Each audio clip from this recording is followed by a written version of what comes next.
am so happy that everyone's here. I want to introduce Dr. Jason. He was my professor and also my mentor, so I really do hope that you guys enjoy him. Thank you, thank you. Jason's fine, okay with that. We just want to be family here and be able to enjoy this, this lecture on stress leadership. Now, the way I came to the term leadership over stress management is it brings it up a level.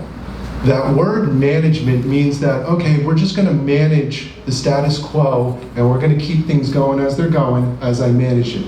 Leadership is taking that and bringing it to the next level on how can I reduce this, get rid of it, change it, make it better. So our talk today on stress leadership will work over the stresses that we go through that we're usually telling ourselves in our head. All right, so the stress process. We've all been through it. We're all going through it. We're all doing something right now. You're probably stressed about something that you might need to be doing later, maybe a card game. It happens. So the process, there's an event that happens in your life, whether it be something that you were in a car and got cut off by somebody, whether you woke up in the morning and you stubbed your toe, whether you got good news, whether that scratch-off ticket had $10 in it. Okay, so these things are all little events that happen, and once an event happens in your life, first thing that goes on is the thought process. What does it mean? Is it good? Is it bad?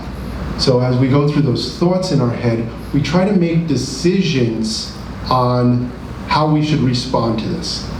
Who in here understands this? Who in here keeps going through this daily? Oh yeah. Do you ever win with that voice in your head? No. Since I'm on both sides, yeah. I win and I lose. I'm winning and losing, yes, yes. But so we have those thoughts, and those thoughts bring us to an action. Who in here has done an action that when they think about it 2 hours, 5 hours, a week later, they go, oh man, that was not a good idea. I was doing it this morning when I was thinking about this lecture. It's not a good idea to have a conversation with myself right before I get in front of a group of people I've never met, and I'm going to talk about stress, which I'm putting myself in stress. So yes, bring you back a little bit. I am a chiropractor that practices with the nervous system. But just because I practice as a chiropractor doesn't mean I don't do other things outside of my life with everything else. So as a chiropractor, we look at getting the body to communicate from brain to body and body back to brain through the nervous system, and we do a lot of that work at the spine. But I took it a step further and I'm saying, well, what communication are we sending in the first place? What's going in our head that we're sending to our body, or our receiving signals into our head, whether it be visual, whether it be verbal, whether it be from tactile, and how are we processing those so our bodies work better and our stress works better. This one up here, the brain and stress. So all our stresses that we deal with life typically are exacerbated or raised up in the stress because of what's going on in the head. Now the first thing, like we said, we had the event, then everything was our thought process. Our thought process here runs through these three areas. You have an emotional section of your brain, you have a logical section of your brain, and you have a creative section of your brain. Most people know about the bottom two there. Logical, what side of the brain? Who can take a guess? Left. The left side, all right. So left side of the brain, which then, what side of the brain is the creative or artistic side? Right. Right side. Okay. Have you heard of the emotional brain? No. Okay. The emotional brain, known as the limbic system, it is a primitive portion of the brain. It's the first one to form. Many of us in here have had children. We know that they cry when they need something, even though their brain hasn't developed yet. So that emotional brain, our emotions, our logic, and our creativity are all linked together. Who in here makes rational decisions? Who thinks they make rational decisions? Our decisions are always rational, right, to us. But we just brought up before that you make a decision sometimes, and then a few days later you're going, that wasn't a good decision. You made it in a stressful environment, you made it at a stressful call without allowing the situation to happen and realizing that it might have been taken care of a different way. I want you to think of a good emotion and a bad emotion. Think of a good emotion and a bad emotion. Who wants to give me one? Temper. Temper. Okay, who wants to give me a good one then? Love. Love? Okay, so we got love, and we'll go with bad temper, right? Because temper can be, but let's usually go in bad temper. We've all been mad before, we've all had a bad temper, and that's an emotion. When you're in that bad temper, we start to think of how we should respond to that. So we start using our logical brain based on the emotion that we're in. And then we get really creative with the things that we need to do. Then later, when that temper, the bad temper's gone, and you're in the feeling of love, you're in a new emotion, and you sometimes think back to what you made before, and you go, that was not a good idea. So every time we make a decision, before you make that decision, you should check to see where your emotional setting is in your brain at that time. Because your logical and creative mind will always work based on the setting of your emotion at that point. All right, who wants to share something about themselves where they know that whether it's good, whether they see it's bad, that they've run across this before? I said my grandson does my income tax, and he does it all over the world for a huge company, but he lost everything I had. He moved and he lost all of it. And I have been having to call everybody and getting them to send us back W-2s and 1099s. Anyway, this morning I was so stressed out calling all these people, and I go in to, I really was, I was like out of it. I go in to wash the dishes so I can wash the dog in the sink, and the phone rang, and I go in, answer the phone. About 5 minutes later, my husband came in, he said, and I said, what's the matter? He said, the kitchen and the hall are flooded. I didn't turn the water off. I was so numb from being mad. I don't know what kind of emotion I had, but you talk about stress. We usually remember the bad times more than the good times, right? The mistakes tend to stand out a little bit more because you start thinking, that added a lot of stress to my life. Why did I do that? So my stress this morning was coming here and speaking to you all. I'm not excluded from this process. I'm human like everybody else, so it comes through. The point is when you start having this emotional change within your body for whatever reason, you have to sit back and realize that, is this a good time to deal with this stress under the current emotion of it? All right? Anybody else have something that they want to share, maybe a good story? I just moved to John Knox this week, so that's stress. I'm still unpacking. Your name, I'm sorry? Mary. Mary, nice to meet you, Mary. So where did you move from? Fort Lauderdale. Okay, so it wasn't too far of a trip as far as temperature-wise, but you're in a new place. Yeah, I've moved from about 1,700 square feet to not quite 1,500. Okay. Plus I live with a friend, and we're two controlling women, and we have 1 million cartons and movers and nonsense. So Oh, wow. Yes. So how did that stress go for you? It's ongoing.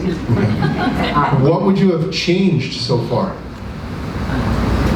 Well, I was going to say another mover, but that happened. That happened, yes. You can't change that. That's an excellent leeway into the next portion here.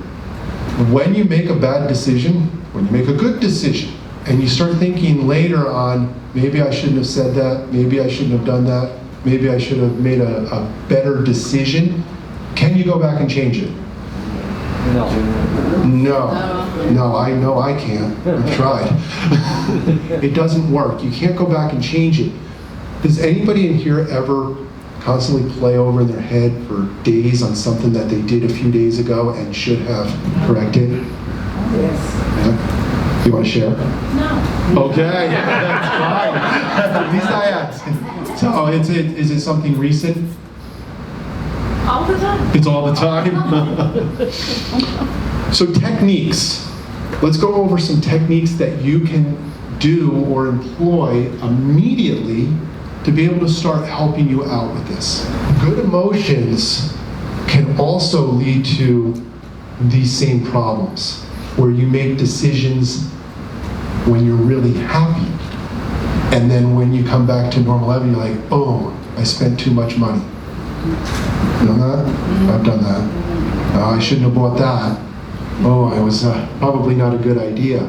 But either way, whether it's good, something that you perceive as good, something that you perceive as bad at the time, before you make a decision, ask yourself, what emotional mood am I in? So you're going to want to stop for a moment, take a breath, nice deep breaths, maybe 4, 5, 6 breaths, more like a meditation type of breathing. If anybody in here has done that or practiced that, see what emotion you're in, pay attention to it, and decide, is now the time to work with this emotion to make the decision that I'm about to go down? Or is it something I need to put on the table? Allow my emotion to change until I put it into the one that I want it to be when I make the decision. Because you're not going to get away from your logical and creative brain and not be in an emotional point at that time, whether it's calm, that's an emotion, whether it's comfortable, whether it's happy, whether it's just, I'm okay with everything the way it's going. These are all emotional. So you want to get yourself in that level mood. All right, any questions for me? The events you're talking about, are they the things that happen unplanned, or are they, you make plans for some big event, you know, and then you go through this? It's all of the above. Any event. The event of coming here was an event. You came in with a certain outlook on what am I going to learn here, but you didn't have control over what I was going to speak about. So you have to then decide, is it what I wanted to hear? Is it not what I wanted to hear? But you didn't have control over life unfolding in front of you, per se. You can have a decision that I'm going to drive from here to a store, and on your way there, a road is closed, and you now have to take a detour. It can be frustrating. You might then get mad or decide to turn or not pay attention, or I'm going to get lost, or all these emotions start coming in. But the point is that hiccup happened. So how do you let go of the stress in the evening so your head isn't so busy? Wow, wonderful question. Wonderful question. First thing you have to ask is, don't try to stop the thoughts.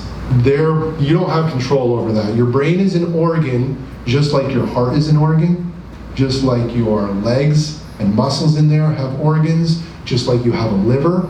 And our brain's main focus is to do its function of solving problems for us. So it likes to do that. So when you're laying there in bed at night, it's like, oh, it's quiet. Let's try to solve a problem. So its thoughts are just going to pop in there. You don't have control over the thoughts that come in there. We think we do, but if you pay attention to it, you go with yourself, why did I think of that? So as that thought pops into your head, pay attention to it, but don't engage it. What that means is when that thought pops into your head of, I have a bill to pay, don't make a plan on how to pay it. Realize that you're laying in bed, it's 2 in the morning, it's dark out, you're comfortable, warm, a roof over your head, and there's no way that you can pay that bill at that point anyway. So you let it go and realize that you can do it the next day. You don't get up and write a note. If you have to, if that's something that you need to do so you don't forget, yes. But try to allow the brain to do that when the event is happening earlier in the evening instead of trying to do it while you're sleeping. Yes? What's frustrating for me is when the stress is caused by something I have no control over. And, you know, I just have to live with it and somehow figure out how to deal with it. Not long ago, I was diagnosed with MCI, which is mild cognitive impairment, which is short-term memory loss. So, you know, it's easy to forget where I put things and what I was supposed to do and where I was supposed to go. And then it's compounded by the fact when you talk to people and you say something to them and they say, oh, you already told me that. And so it's just the stress of living with this situation that I don't know. You know, I've gone on antidepressants occasionally and the anti-anxiety, but it's just, you know, dealing with outside forces that you have no control over, and that's very stressful. Oh, yes. Yes, it's very, very stressful that we run into. So the best advice that I can give you with that is you need to be able to have somebody in this room here or somebody outside of this room that you can share with. So when you can share with somebody what you are currently dealing with on that stress, and you're allowed to let it out, you're allowed to give it off to somebody else to understand where you are, just having that understanding of a friend will be able to help you move forward. Maybe help you also come up with some abilities of always put something in the same place every time. So this way when you can't find it, you can have a list somewhere of this is where I typically keep it, and then you can come back to that spot and hopefully it's there. Well, I'll tell you, I could not live without Postit Notes. Me neither. In front of my desk at my office, I have a bunch of them stuck on the wall. Every time I'm like, I need to remember something and I don't have an electronic way to record it, I write on a Post-it and I stick it where I will run into it when I can get it down onto an electronic form so I don't forget. I tend to say something or do something that's taken completely the wrong way, so that the person's unhappy with me, but I've been told, let it go. And it's like, shouldn't you know, clarify what you meant or what you were intending, but just let it go, and then they stay mad. It's the intent behind it. So, and let me explain and elaborate for you. You can explain something to somebody, and if they don't understand it and get mad at you, that's their choice. You can then go forward and try to explain it better to make them feel more comfortable, but you're trying to also do it to make yourself feel more comfortable. Okay, so your intent is, I've got to make them like me again because they didn't understand me the first time. So that's what it means by you have to let it go. You can't control somebody else's emotions. I heard a long time ago, and it stuck with me. It was kind of at the beginning processes of me going through this stuff, and it said, what somebody else thinks of you is none of your business. And I'm probably sure some of you heard that before, but that's just showing that you can try to speak and communicate the best way you can, but what they choose to take, it's always going to be from their emotional mood. What emotion were they in when you told them? If they were in a bad emotion, what you tell them is going to input into their brain in a bad way. If they're in a good emotion when you're speaking to them, it'll input in a good way. So it might be timing. Find out how they're doing that day before you speak. And if they're doing well and doing good, then you know you have the opportunity to tell them something and they'll receive it better. I thank you all for joining me today.